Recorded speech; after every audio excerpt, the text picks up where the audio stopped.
Hello everyone, 76 Patriot here, and today I wanted to look at what, in my opinion, is the best case scenario for President Trump this election cycle. Now, just the first couple disclaimers before we kind of get into this map. Firstly, this is not my actual official prediction, and we'll see, that may change, but as of right now, it's just kind of a fun exercise. Secondly, this is obviously my opinion. So I'm sure a ton of people are going to defer on what their best case Trump scenario would look like. I'm just trying to do some kind of educated guesswork, but at the end of the day, I'm not just throwing out wild answers here, but at the end of the day, it is my subjective opinion. So keeping that in mind, guys, let's start by filling out these safe Democratic states. And again, these are ones that even in a best case scenario for Trump, even if he's surging on election night, I just don't see a possible way in which they are under 10 points. And there's not a lot of states like that. Oregon's the closest you could make the case for. If Trump is really surging, like just killing it, it could get down into high single digits. I'm not sure though. Delaware, again, similarly, there's people saying, well, since there's no home state advantage now due to Biden not being on the ticket, could that cause some positive movement for Trump in the state? And I think absolutely yes, but I don't think it's enough to change anything significantly. New York, this is one that it's kind of hard, honestly. There's been so little data coming out as far as polling, particularly since Harris is kind of the de facto unelected nominee at this point. And there was a number of polls when Biden was expected to be the nominee that showed it being a much closer race than usual. Not sure if that's going to hold, so just to be on the safe side, I fully expect New York to be probably 10 or more points. But we'll have to see. And I think Illinois is a state. Again, some of these states, there are real opportunities for Republicans to make big gains. It's just whether or not it can kind of crack below that safe margin, at least how I would define safe as being around 10 points or more. So as of right now, we'll keep Illinois in the safe category, and Colorado is one. This is one I'm honestly a bit mixed about because I feel like if Trump is doing really well, I feel like there is a possibility in which Colorado becomes high single digits. I just don't know though. It has bucked so many trends and election cycles, and even when the rest of the nation is voting to the right in the past several cycles, it keeps going left, and it's just it's crazy, guys. So I'll just leave it. I could say Harris plus 10, I would say, as of right now in the state. We'll have to see. That's it, basically, for the safe Dem states. I believe that is entirely, the entirety of them, rather. So let's move on by filling out these safe Republican states. Actually, wait, I lied. Let's do Maine's first. I think that would also be safe Dem. So now for the honest truth of filling out all the safe Republican states. And there are a lot here. So we have, of course, the entire Mountain West here, Nebraska's districts. We got the South, the Deep South, and all these would go red anyways by safe margins, even not in a best case scenario. Of course, we got Iowa and Ohio. These are states that normally I think Trump would win by probably 10 points anyways at this rate. But in a best case, he could probably snag them by 13, maybe 14. I don't know. If he is doing really well among white working class voters. Maine second, same story there. I don't think there's any debate in a best case that would be under 10 points. And then we have, as far as safe states, I guess we'd have Nebraska's at large, of course. I forgot Utah and Alaska there. Texas, and this is a big one. In a best case scenario, Texas would be safe red. There's not really any question about it because South Texas has a lot of potential votes and a lot of potential. The population isn't massive, obviously, compared to the urban centers. But if the urban centers are down in voting, they're less enthused this time. We'll have to see if that's the case. But I think Trump can make some massive gains among Hispanics, particularly in South Texas, enough to boost the state to a safe margin. Same thing in Florida and Republicans are killing it in Florida. I mean, it goes without saying at this point, but still, Florida probably, Trump plus 10, maybe 11 in a best case scenario, because it's probably going certainly likely as it is right now in my normal prediction. So I believe that's it for the safe Republican states. So that's guaranteed out of the gate in this scenario. 219 electoral votes, absolutely massive. We're already pretty relatively close. I mean, we have obviously that would be 49 votes left to go, but we're obviously pretty close. So, Democrat, let's do the likely states. We'll start off with, there are one or two of these. Start off with the state of New Jersey. New Jersey is one that there had been some polling on even back when Biden was the nominee. It showed a relatively more competitive race than expected. Those are kind of Republican-sponsored polls, but still, New Jersey is a state where I think a Republican, particularly Trump, could make big gains. With uneducated or lower educated voters, I should say, white working class voters, even some minorities. I don't know. I could just totally see this state going, Harris plus 8 or plus 9 instead of a 15 or 16 point game like it was in 2020. And then I actually think that's it for the likely Dem states. I think it's actually it, yeah, in a best case scenario. So let's do the likely Republican states, and we would have the state of Nevada. Just going to get that out of the way. This is one, again, I'm not predicting this will happen, although it very well could. But the state of Nevada, in a best case, would probably go to Trump by about 6 points. And this is obviously would be, massive. This would be like an 8-point shift from 2020 in how the state voted. But Nevada has been really zooming to the right. It's voted, I believe, in the past 2 or 3 cycles to the right of the nation, when even a lot of other states didn't, particularly in 2020. And it's one where in Clark County, I think there's massive gains to be made. Republicans won the governorship last 2 years ago. They almost won the Senate race. So it's been getting closer and closer each year with progressive gains. Voter registrations, I think, are looking good overall. Clark County, again, really a lot of union workers. And one of the biggest unions, actually, they didn't endorse Trump, but they endorsed the no tax on tips kind of idea, which is, of course, kind of at the forefront of Trump's campaign now. So I think he could take the state by 6. No problem in a best case scenario. Same thing with Georgia. There's a lot of talk about how minorities would play into Georgia. Is it going to be more competitive than usual? And it is a state where I could see Harris have potentially some more momentum than Biden did, particularly in Atlanta. However, I'm not sure if that's going to translate, because actually, if you look in the real clear polling aggregate, I guess, and you look, I'm not actually sure if it's real clear. It's one of the polling sites. I think I'm mistaken on that one. But regardless, polls have actually shifted, I believe, 1 point more in Trump's direction in Georgia since Harris was the nominee. And that is crazy. So, Georgia is not gone all of a sudden because Harris wants to pretend to be, or black or this or whatever, So that's not the case. Georgia's a state I could see Trump picking off by 6 again. And, there obviously would have to be a lot of factors going into this. It would have to be I think it's going to be a perfect storm for Democrats. And I obviously predict him to win Georgia as it is. But regardless, I believe that's... Oh, we got one more. North Carolina. North Carolina is a state. I live here, so I would say I have a fairly reasonable, kind of pulse in this situation. I don't want to sound boastful or anything. Obviously, I'm just an ordinary, average Joe here. But I can definitely feel this would very easily be a likely margin for Trump in a best case scenario.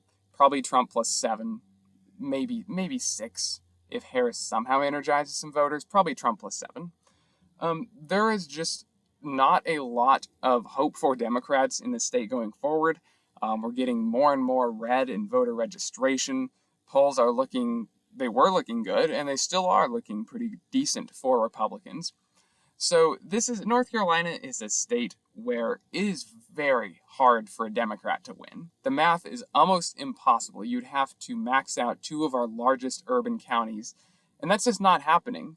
So again, he'd probably take the state by 6 or 7 in a best case scenario. That's it for the likely Republican states, I believe.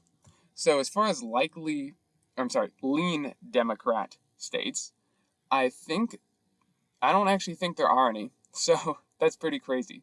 Let's actually go to lean Republican states, of which there are definitely a fair few. So we'll start off with the state of Arizona. Arizona is one. This is a state that has been trending off a cliff in a leftward trajectory, sadly, the past 6 years. They have 2 Democrat senators, Democrats in nearly every statewide office. They voted, obviously, for Biden back in 2020, albeit by the second narrowest margin, I believe, out of any state in the entire country. So there was definitely hope for Republicans here. It's not all over. It's not, it's not completely gone like Colorado at this point. There's still a lot of hope. Election integrity, some of that stuff hasn't been fixed, unfortunately. And it's incompetence. It's bad. And so obviously I'm not factoring all of that in. But on its face, Arizona is a state that is salvageable, at least for this election, I think. I could see Trump, in a best case, probably winning it by 4. Just because of, again, Hispanics. If Trump does better with a Hispanic vote in 2020 alone, he'll win the state. I mean, seriously, Maricopa, I know that's where the money's at, but he could lose Maricopa by a very small margin and still win, provided he does really well in the other counties. So this is one I think Arizona is another state that's actually slightly shifted towards Trump since Harris, very slightly, but actually shifted towards Trump, or certainly remained the same at worst since Harris was the nominee. Particularly also because there's not a lot of African Americans there, and that could be a factor in Georgia that I could be missing out on analyzing. But regardless, I think Arizona, Trump plus probably 4. Wisconsin, next state, moving to the Rust Belt. Wisconsin's a state where there was a lot of opportunities for Republicans. If they really max out the rurals, get them blood red, basically, just hope and pray that turnout in Madison and Milwaukee is more down from 2020. And that's it. And actually, I should mention this got us over the finish line. So Wisconsin would have been the tipping point state, at least one of them kind of in this model right here. Wisconsin's a state where I believe it's the 3rd closest out of any that Biden won in 2020. So we're still talking about less than a point win. Significantly under. I forget the exact margin, but point something. This is a state where, again, white working class voters. I think Trump could take the state by 3. Honestly, this could probably be a likely margin. Maybe 3, maybe even 4. J.D. Vance could probably appeal to the Rust Belt. He's kind of from this, entire geographic area. He kind of represents the average man or woman in this region, the forgotten people of America, basically. And there, I think that could have a lot of appeal. And I think Trump's message could get a lot of white working class voters back on his side this time. And you know what? I'm going to say the same thing with Michigan. Whoops, not likely. I think it would be lean, probably Trump plus 3. Yeah, that sounds hard to believe in the most democratic of the blue wall, the most democratic of, the Rust Belt trio, rather, in the most democratic state that Biden won.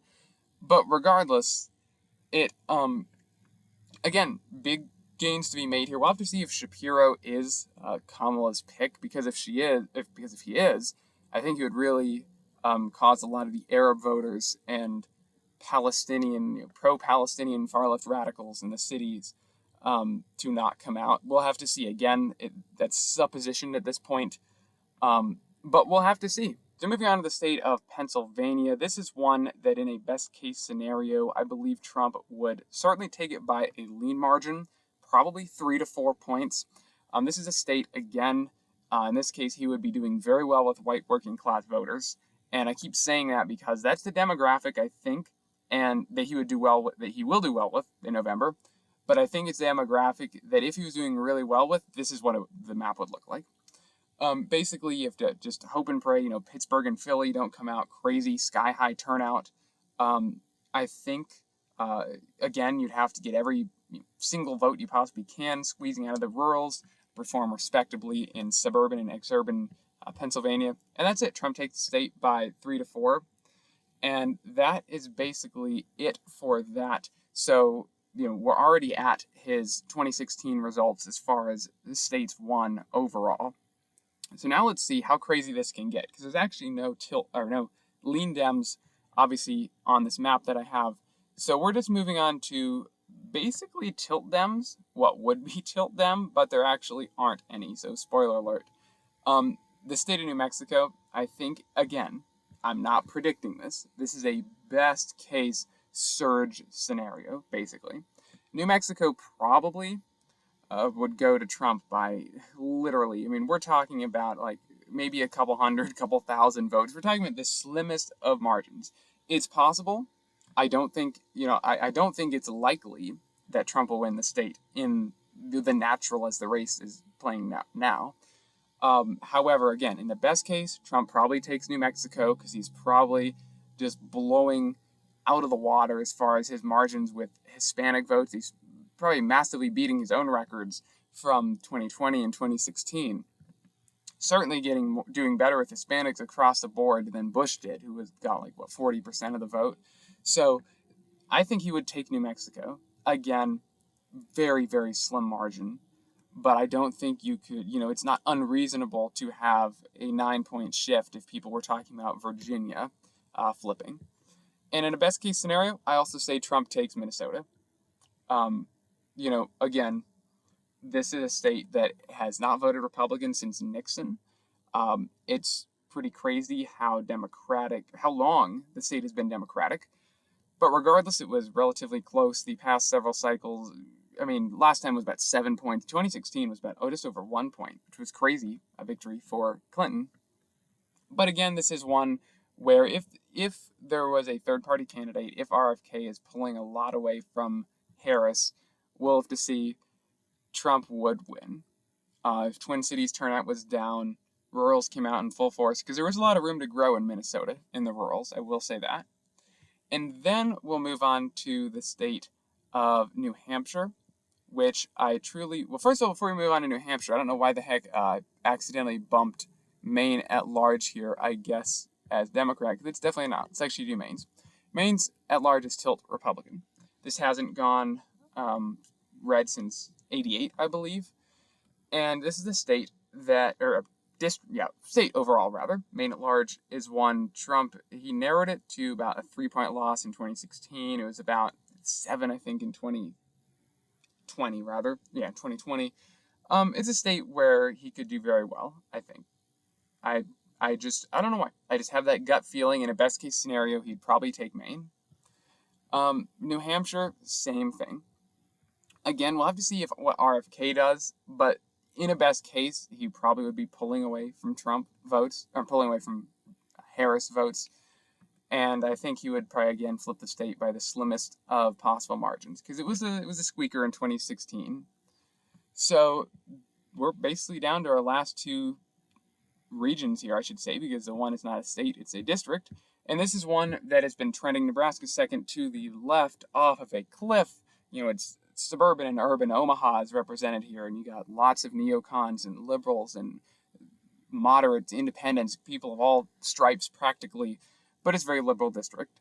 Biden won it by, I believe, pretty significant margin. It's like 7 or 8 compared to Trump narrowly winning it in 2016. This is one I could see again if moderates break his way a little bit and some of these suburban or urban liberals stay at home. Again, best case scenario, Trump narrowly picks off by the narrowest of margins, Nebraska second. Lastly, Virginia. I've been a bit bullish on Virginia, I feel like, in my past several predictions. I just feel like it's a state where there is potential for Republicans, and I'm not just saying that because of Glenn Youngkin's kind of one-off victory in the state. I know a lot of people will refer back to that, but I'm just looking at the state in general, there is a lot of room for Republicans to grow, assuming they play their cards right. And I think Trump would flip the state probably by like half a point in a best case scenario. Harris, we haven't really seen much indication that she's doing significantly better than Biden. At least I haven't seen much raw data or even polls for that matter. Virginia was basically a toss up state, basically tied in polling between Biden and Trump. I think it's safe to assume maybe Harris does like a smidge better, perhaps. But again, in a best case scenario, Trump probably flips Virginia. So here we are, guys, in this hypothetical, very theoretical model. Trump is at 347, and whoever the nominee is, presumably Harris possibly, is at 191. So this would be the largest margin of victory in the Electoral College since, I believe, Obama 2008. I believe that would be the last time that we've seen anything close to this. So this would be huge. Probably would cripple the Democratic Party, honestly, for quite some time. Elections like this, when they're this massive, just don't. The other party basically has to regroup for a while, and so I think this would be huge. Do I think this is going to play out? I mean, if I had to put money in it at the moment, I'd say no. But we'll have to see. Anything's possible if Trump stays on messaging. Again, if he just sticks to, what issues are affecting the average American, and runs, because he's running the best campaign probably of his political life, I think. Certainly on par with 2016. I think it's possible this happens.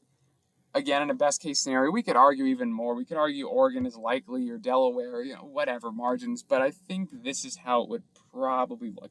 So feel free, guys, to sound off in the comments. Like and subscribe if you enjoyed this. What do you guys think? Am I absolutely crazy? What would your best case look like? And so without elongating this video any longer, let's keep working in November so we can make this a reality and actually look back on these results as concrete. That would be amazing. So thank you guys so much for watching, and I will see you in the next one. Have a great day.